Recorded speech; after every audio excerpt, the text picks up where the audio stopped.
Founded by Catherine McCulley, the Sisters of Mercy have been a force of service in the world since 1831. What began in a small religious household on Baggot Street in Dublin, Ireland, has expanded to a global scale, impacting the poor, the sick, and the uneducated around the world. Despite their global presence, however, the number of sisters in the order has decreased dramatically in the past decade. Yet, even with their dwindling numbers, the sisters continue to pursue their mission of mercy and charity in the spirit of Catherine McCulley through the unifying Mercy International Association, first founded in 1992.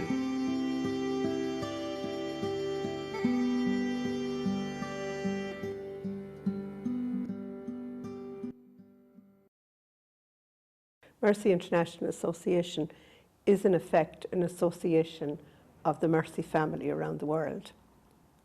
And the Mercy family are not just the sisters. There are about 7,000 sisters in the Mercy world at the moment. There are about 5,000 associates. Now, associates are people who like to be part of the spirituality of Mercy. And sometimes to get involved in the ministry as well, particularly in the United States they do. And then the biggest number in our Mercy family we consider are what we call the partners in ministry. And the partners in ministry are people who are now, in a sense, running the Mercy ministries around the world in the 44 countries in which we are. And we estimate that there's up to 500,000 of Mercy partners. So our family is bigger than 500,000. So that's huge. So that was the first thing. Then you asked me what were the highlights.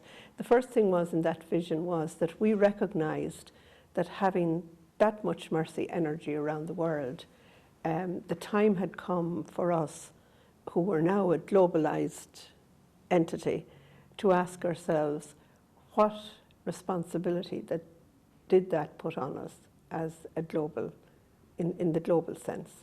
And so we put a lot of emphasis and renewed emphasis on how we might act globally to bring about a better world.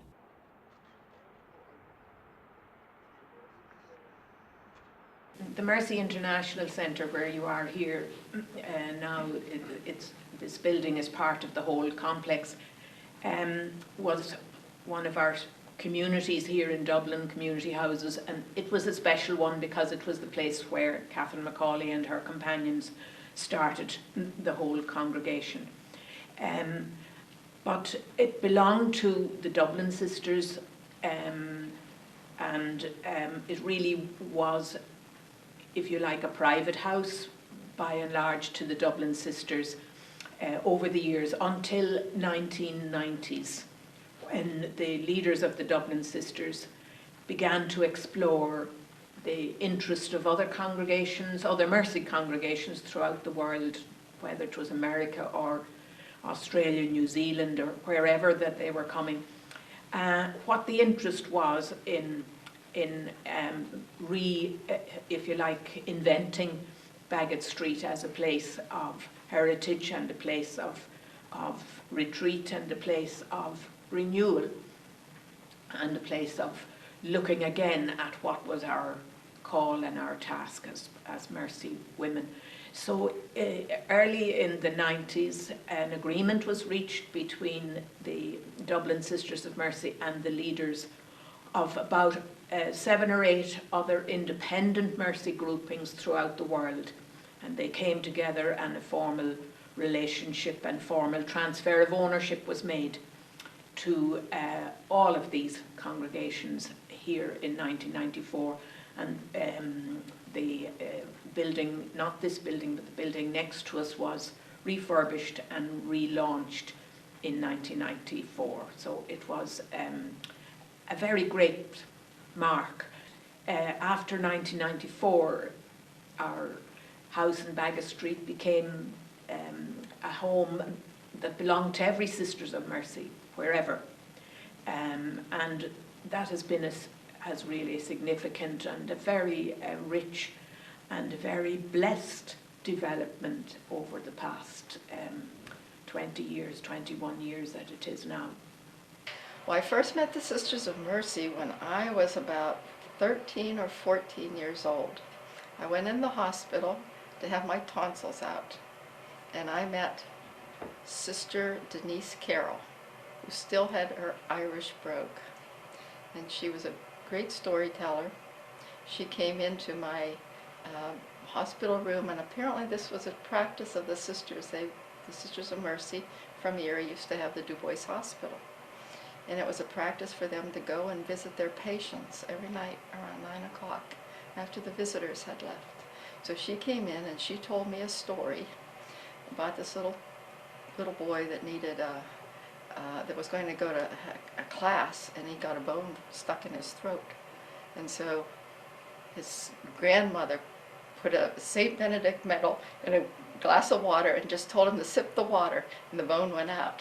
So that was her entree into telling me my tonsillectomy would go fine and I didn't have to worry, you know. She gave me a St. Benedict medal on a Heinz pickle pin, and I had it on my gown, and I still have it. I kept it all these years, you know. So she was charming, and I think she was a great storyteller. Then I came to Mercyhurst. I was about 13, and then I got what they called the cadet scholarship, and that was where you taught in a Catholic school for 2 years. First you came to Mercyhurst for 2 years and 5 summers, got your education, and then you went out and taught for 2 years. So it was a wonderful program. It meant I could come here to Mercyhurst without cost, because the parish had a room and board and stipend. And so I came to Mercyhurst, and that's when I really met the Sisters of Mercy, because at that time, now this would have been in the mid-60s, at that time the president was a Sister of Mercy, the dean was a Sister of Mercy, there were Sisters of Mercy in every residence hall, and they had a presence all over campus. The dean of students was a Sister of Mercy. So I really got acquainted, and I really, began to think seriously about a religious vocation. And I remember being in the Mercyhurst College Chapel down the hall and deciding that I wanted to help people to know God, and I wanted to know God. I wanted them to know Christ, and I wanted them to know Christ. And I wanted to help with that. I still remember, I can tell you where I was kneeling in the chapel. I still remember that day. And it just sort of stuck with me. And so then I entered the Sisters of Mercy. I suppose my association with the Sisters of Mercy goes back a long way. I went to a boarding school to the Sisters of Mercy in a small place in County Mayo in the west of Ireland. In those days there was no free education available in Ireland, and so the only way I could get a secondary education was to go to a boarding school. And so I went to the Sisters of Mercy in a beautiful place on the shore of a lake in County Mayo. So I spent my 6 years of second level education there, and I got to know the Sisters of Mercy there. I was always very impressed by them. They were very selfless and very caring towards us, and I found them very, they were just so selfless. They would, for instance, like I remember one teacher we had, she'd be supervising study in the evening time, and she would give us a test, an essay type question that we would have to answer right during the study time, and that one might be at 8 o'clock at night, and she would have those copies back to us the following day when we went into class. So just the level of dedication that they showed for us, and the sisters who were looking after us in the kitchen and the dining room, they were so kind to us and so good to us as boarders. Many people, talk about boarding school as if it's an awful thing, but I really enjoyed it actually. So that was my first meeting with the Sisters of Mercy. And I suppose based on that then really the desire came for me to become a sister, which I did. I entered the Sisters of Mercy finishing in school in June when I was 17, and the following September I entered the Sisters of Mercy in the same diocese, but not the same place where I had been at school.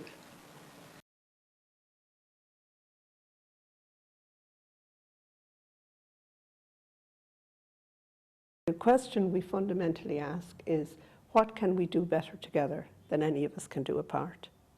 And we recognise that in the world today, many of the issues that show themselves at the local level have actually global causes. You know, whether it be the trafficking or whether it be the degradation of the environment or whatever it be, no one country can solve those alone. And what many of our people in ministry are dealing with are the effects of those deep problems. And what we try to do is gather the evidence of that from around the world and then try to bring pressure to bear on places like the United Nations and the governments to change structures and systems and laws that cause that. And so a good example might be, for example, in Peru, many of the landowners, many of the small farmers there are being put off their land to make room for the big multinationals who want to take gas from the rocks, you know, the fracking. And there's no legislation there to protect those small farm owners because they don't have proper documentation to their lands. And so the big companies win out. And one of the things that we would do in a case like that is collect that evidence and bring it to the notice of the United Nations, who in turn often bring pressure on the local government to change the laws around that. Not having clean water or sanitation is at the root of so many problems, particularly in Africa. Health problems, even education problems, where girls don't often like to go to school once they become teenagers because there's no sanitation at the school. Those kind of things. So there are several problems that emerge from not having clean water. So we would advocate very strongly, and we try to get it into the Strategic Development Goals, which is the world's way of addressing poverty between now and 2030. So those are the kind of things we do. We take up issues that are on the ground, and then we try to bring them to a level where we get change in systems and structures that change people's lives. Being a missionary sister for me was something about moving out of my own country, going overseas, and working with and getting to know other people. So since I've joined the Franciscan Missionaries, I've been lucky enough to work in Australia, then in Zimbabwe, and it was in Zimbabwe. Initially I started off in secondary education and then adult education, and then moved into full-time human rights work in Zimbabwe. And you know, that was a natural progression, and it worked out really well. And then from there I came back to Ireland, which is where I'm from, and worked for about 8 years with 2 different missionary groups, but that entailed quite a lot of travel. So it was a wonderful privilege to go into situations where you actually live and work with the people. And so you see everything from a very different perspective than if, say, you were staying in a hotel, you know. And because the Franciscan family is worldwide, wherever I go, there's a sense in which I feel part of it.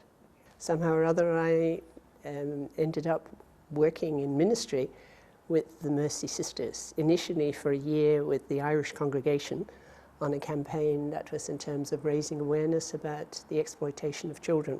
Excellent campaign, working with hotels here in Ireland. And then I've come into Mercy International Association, which links all the Mercy congregations and institutes worldwide. And currently I'm directing the Global Action, or the Justice Program, for Mercy International. We want to work with the most vulnerable, with the marginalized, or as Pope Francis says, those on the edge, and those who somehow life has given a raw deal to. So we're in a position that we can walk with and learn from, but equally we can talk with decision makers and have an influence in policies that can then impact in a positive way on their lives. So our office in New York, for example, is really important. And so I see my own role almost as being like a bridge with the grassroots and with the United Nations. And it's critical that, so Anya O'Connor, Sister Anya O'Connor and I, we were in Australia in October, meeting the sisters and seeing their work for justice firsthand at grassroots. So both of us then are empowered, if you like, spurred on with a new energy to bring those stories and share that reality and the injustice that we saw, to make sure that that comes through to the policy makers and the decision makers, that they know the reality of their decisions and the negative impact when they don't make decisions that they should be making. What I do now is I live in an area that used to be one of our convents here in the city, in a disadvantaged area. And it has become a place for accommodation of homeless people who have special needs, families and individuals and singles. And I live there, 3 or 4 of us Mercy sisters live scattered in a complex of about 52 units. And I serve on the board of that project. It's called Sophia, because it was Sisters, Daughters with Wisdom who began it, but it has been a project that Mercy Sisters, among other congregations, have contributed to doing. Also in that complex, we set up a law centre for homeless people, because we all know if you need to go get the law on your side, you need to have funds. Well, poor people don't have funds, so they never really see the ways in which the law is obstructing them or is not available to them, or that they're unaware of. So we run clinics in hostels where homeless people congregate, and we provide information on the difficulties that people are experiencing and how the law might help, or how a way of applying the law might help to get through the difficulties that homeless people experience. Also, it was my experience that poor people who access the law get a very poor service from lawyers, because they're not going to challenge the lawyers. And in fact, I've been in situations where I'd have liked to have gone over and argued for the case of the person, because their own lawyer wasn't even reading the documents that would have made a better case for them. So in that sense, really, we have seen, it's about 7 years now since we established that law centre, and it is something that there is a great demand for, and it really does open avenues for people who didn't think that they'd ever be able to get across their difficulties. We work with policy work in that context as well, and the people that we mostly challenge in relation to these situations are the local authorities. So we take them to court and have found that we have been, in most cases, I think 99% successful, so that the local authorities are now afraid of us.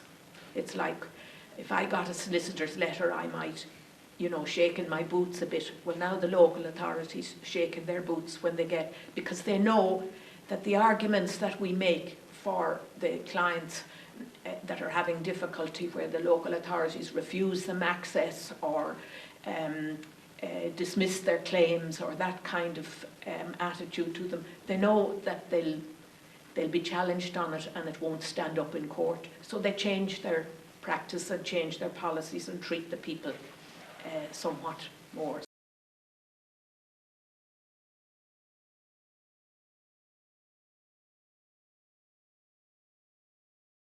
We celebrated our 21 years of Mercy International Association the year before last. And so that was a chance to have people from around the world come together and really rejoice in who we are. And We're very privileged here, as you will have recognised from being here yesterday, to have such a strong connection with Catherine Macaulay that founded Mercy. And people come here and they really touch into that spirit. So that was another highlight. And I suppose the third area and the third highlight is the growing connection and the growing sense of ownership and sense of belonging that's growing among the Mercy family. And a lot of that now is made possible through all the communication systems that we have developed. So I think they would be the highlights in relation to how this house has become the home for the Mercies of the world. And that's the whole Mercy family. How our global action programme has expanded and how our communication links are, strengthening, developing and bringing people into that whole network. So I worked in the area of spirituality and faith development for quite a number of years. And then in the last 10 years I have done most of my mission experience has been really around Catherine Macaulay. I came here to Bagot Street for about 10 days at one stage, and one of the sisters who was working here at the time introduced me to the letters of Catherine.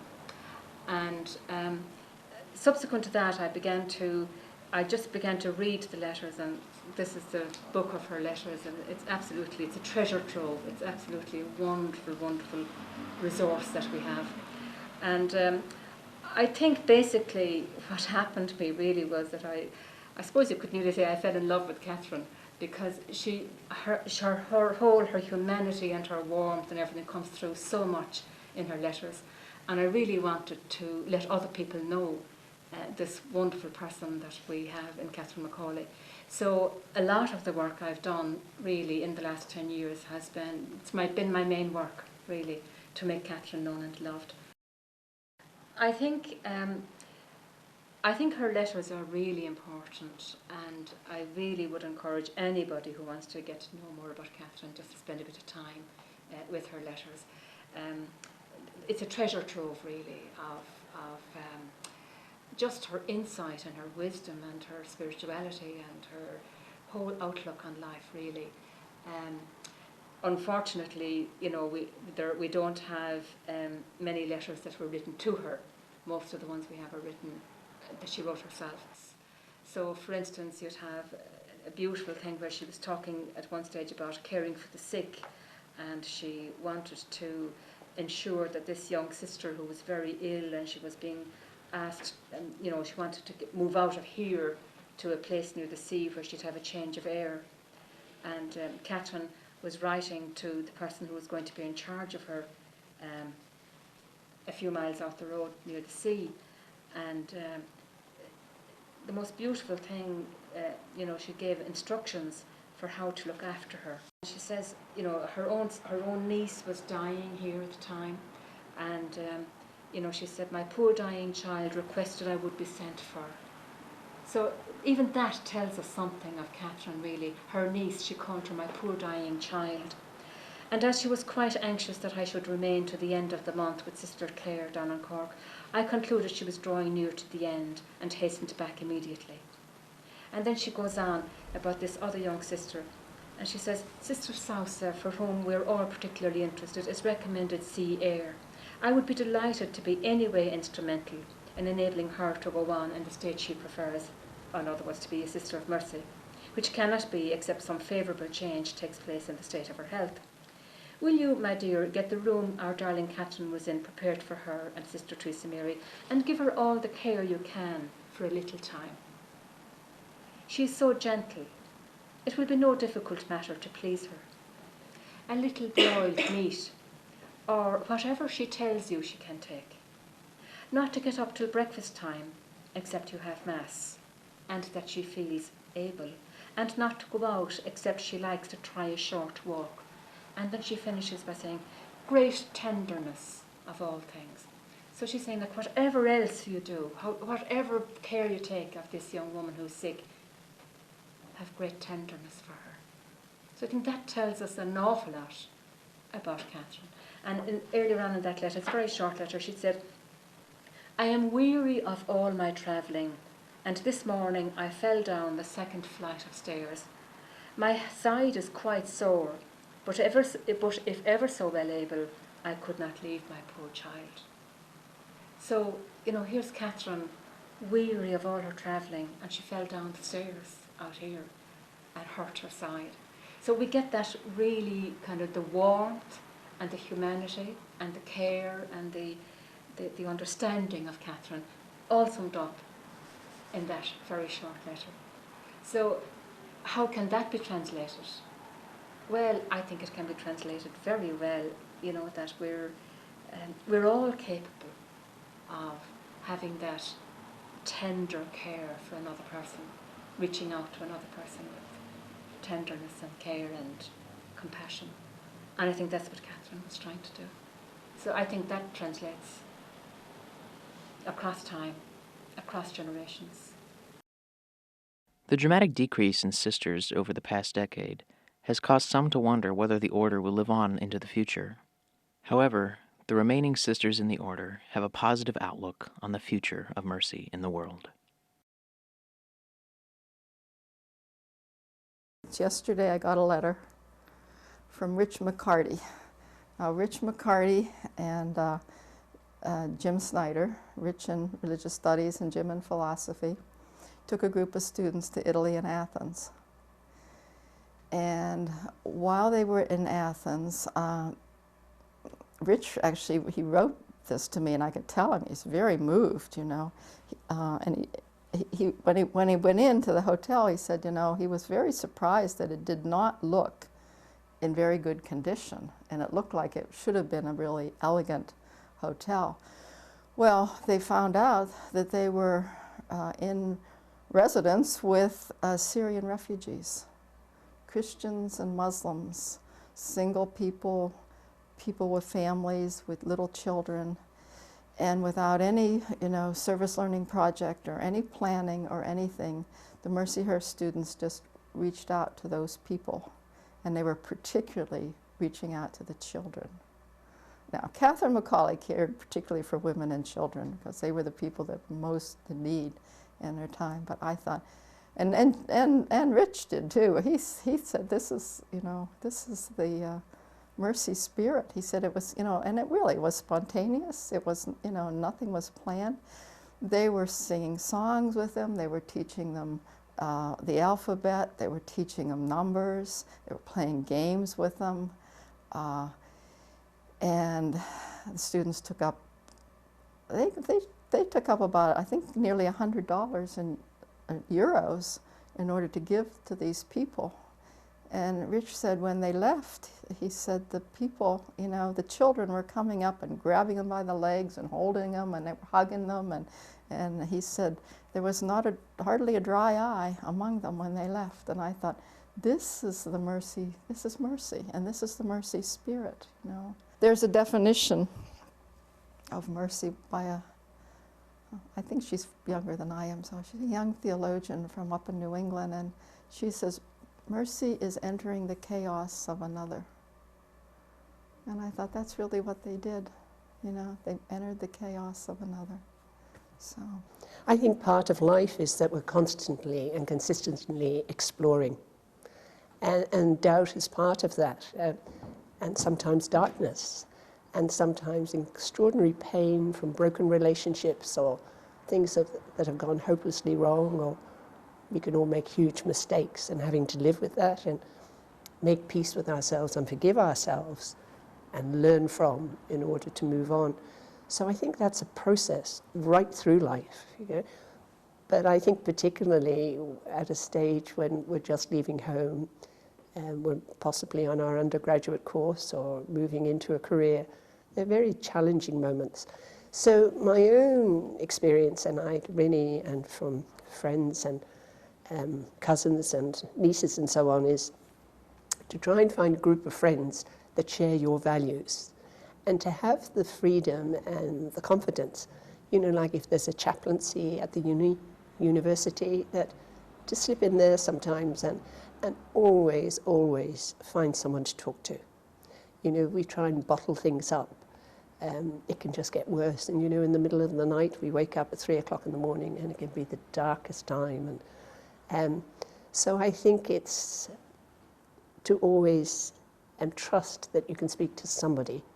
And I think that's where it's really the essence of true prayer, when we come in doubt, uncertainty, and just feeling, what can I do?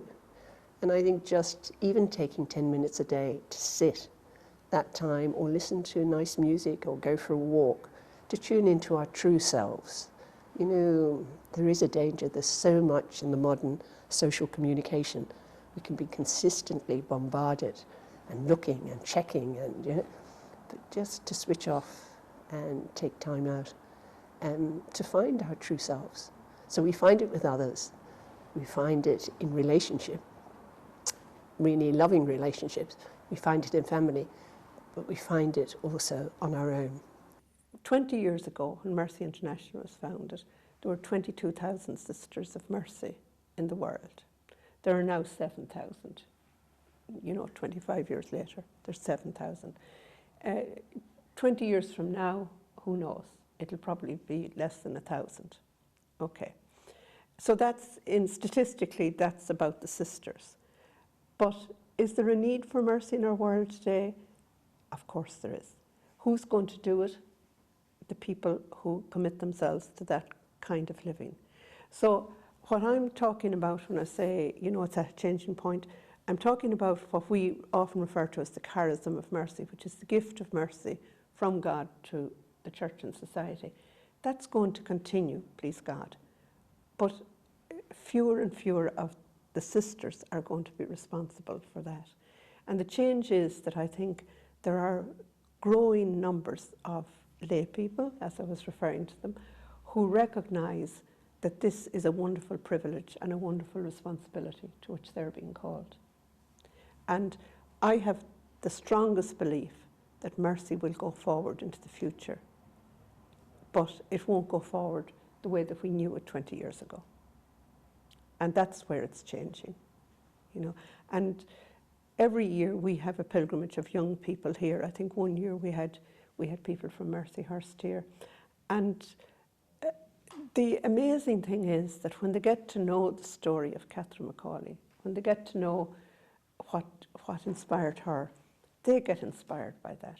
So I am utterly convinced that the generosity and the challenge and the vision is there today as it always was, and just a different way of expressing it.